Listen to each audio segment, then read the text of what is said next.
Perubahan iklim pada masa pandemi COVID-19 di Indonesia. Coronavirus Disease 2019 atau Coronavirus 2019 disingkat COVID-19 merupakan penyakit yang disebabkan jenis baru coronavirus yang diberi nama SARS-CoV-2. Wabah COVID-19 pertama kali ditemukan di kota Wuhan, Tiongkok pada tanggal 31 Desember 2019. Kemudian, COVID-19 ditetapkan sebagai pandemi oleh WHO pada 11 Maret 2020. Menurut KBBI, pandemi adalah wabah yang terjangkit serempak meliputi daerah geografis yang luas. Penyakit menular ini menyebar hampir di seluruh negara atau benua dan biasanya menjangkit ke banyak orang. Pandemi COVID-19 berdampak ke banyak aspek, baik kesehatan, ekonomi, sosial, dan lingkungan hidup. Awal pandemi di tahun 2020, Indonesia menerapkan peraturan pembatasan sosial skala besar atau disingkat PSBB. Kebijakan ini mengharuskan banyak sektor untuk tutup dan membatasi mobilitas masyarakat. Pabrik-pabrik berhenti beroperasi, mobilitas kendaraan berkurang, tempat wisata dan hiburan pun tutup. Kondisi ini memberikan kesempatan pengurangan polusi udara, polusi suara, polusi cahaya, dan berbagai polusi lainnya. Data dari Kementerian Lingkungan Hidup dan Kehutanan atau KLHK menunjukkan terdapat peningkatan indeks kualitas udara atau IKU di Indonesia. IKU tahun 2019 sebesar 86,56 poin, sedangkan pada tahun 2020 meningkat sebanyak 0,65 poin menjadi 87,21 poin. Bagi warga ibu kota, hal ini terlihat signifikan karena langit yang biasanya tertutupi oleh polusi kini terlihat biru cerah. Berikut beberapa tampilan langit biru Jakarta pada Mei 2020. Namun, kondisi ini sepertinya tidak bertahan lama. Nyatanya, Indonesia pada tahun 2020 tetap berada di urutan ke-9 sebagai negara dengan kualitas udara terburuk di dunia. Menurut Carbon Brief, walaupun emisi berkurang, namun hal ini tidak berpengaruh pada penurunan signifikan angka polutan. Penurunan emisi pada awal pandemi COVID-19 dianggap hanya efek jeda yang tak terencana, namun belum tentu bermakna pada perubahan kualitas lingkungan secara jangka panjang. Pandemi COVID-19 menjadikan masalah kesehatan sebagai fokus utama yang diprioritaskan. Hal ini tidak buruk, tetapi ada banyak aspek lainnya yang dikesampingkan atau bahkan tidak terekspos, padahal memiliki ancaman yang sama bagi manusia. Banyak hal yang selama pandemi COVID-19 tanpa kita sadari ternyata menambah beban jejak ekologis. Penggunaan peralatan kesehatan selama masa pandemi COVID-19 melonjak tajam, mulai dari penggunaan masker sekali pakai, jarum suntik, hingga alat swab, yang semuanya berkontribusi menghasilkan limbah medis.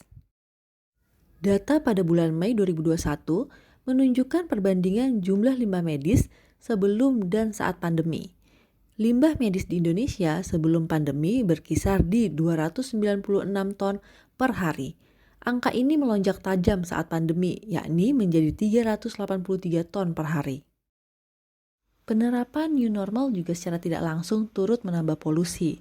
Misalnya, jaga jarak yang ditetapkan pada fasilitas umum berdampak pada penurunan jumlah kapasitas transportasi umum tersebut. Akibatnya, penggunaan kendaraan pribadi untuk mobilitas pun meningkat. Menghindari kontak langsung dengan orang lain menjadikan tren belanja online meningkat pesat sejak pandemi COVID-19. Belanja online ini tidak sekedar menambah tumpukan sampah, tapi juga turut meningkatkan emisi karbon dari kendaraan ekspedisi pengiriman. Emisi karbon yang menumpuk akan terjebak di atmosfer, sehingga meningkatkan suhu bumi. Menurut data BMKG, suhu rata-rata di Indonesia berkisar pada 26,6 derajat Celcius. Suhu rata-rata pada tahun 2019, yakni sebelum COVID, berkisar pada 27,2 derajat Celcius. Sedangkan pada tahun 2020, di mana pandemi telah terjadi, suhu rata-rata di Indonesia yakni 27,3 derajat Celcius. Terjadi peningkatan 0,1 poin. Hal ini menunjukkan bahwa pandemi tidak berdampak positif pada perubahan iklim. Tetapi, tetap terjadi peningkatan suhu di Indonesia, walaupun 2020 merupakan pandemi awal yang sebagian besar kegiatan dibatasi dengan peraturan PSBB. Semua pihak harus berkontribusi untuk mengurangi perubahan iklim dan mendukung pembangunan berkelanjutan. Walaupun saat ini fokus utama kita menjaga diri dari COVID-19, namun kita juga bisa melakukan perubahan mulai dari diri sendiri. Kita bisa berkontribusi sesuai dengan kemampuan kita. Kami sebagai mahasiswa, sebagai agen perubahan, sudah sepatutnya menyebarkan informasi mengenai kesadaran diri untuk menjaga alam. Semakin banyak orang yang tahu, maka semakin besar kemungkinan seseorang bergerak untuk berubah atau membuat perubahan. Kita sebagai masyarakat atau bagian dari masyarakat juga memiliki peran penting untuk mengambil langkah. Kita bisa bergotong royong mengumpulkan sampah yang ada di lingkungan, kemudian mendaftarkan kegiatan kepada bank sampah. Sehingga sampah rumahan bisa menghasilkan dan terkelola dengan baik. Selain itu, masyarakat juga harus bijak dalam berkonsumsi, sehingga meminimalisir sampah yang dihasilkan. Jangan lupa terapkan 3R. Pemerintah dalam hal ini juga berperan penting. Pemerintah bisa mendukung baik secara langsung maupun tidak langsung. Secara langsung seperti mengeluarkan anggaran untuk menambah pabrik pengolahan dan menjadikan isu perubahan iklim sebagai salah satu prioritas, atau secara tidak langsung dengan membuat peraturan yang pro dengan isu perubahan iklim. Video ini selain sebagai syarat UAS mata kuliah pembangunan berkelanjutan, juga sebagai bentuk kontribusi kami sebagai mahasiswa untuk berbagi informasi. Saya Monik, Kastam dan Indri dari kelompok 3, jurusan Sistem Informasi kelas Blended Universitas Pembangunan Jaya, undur diri.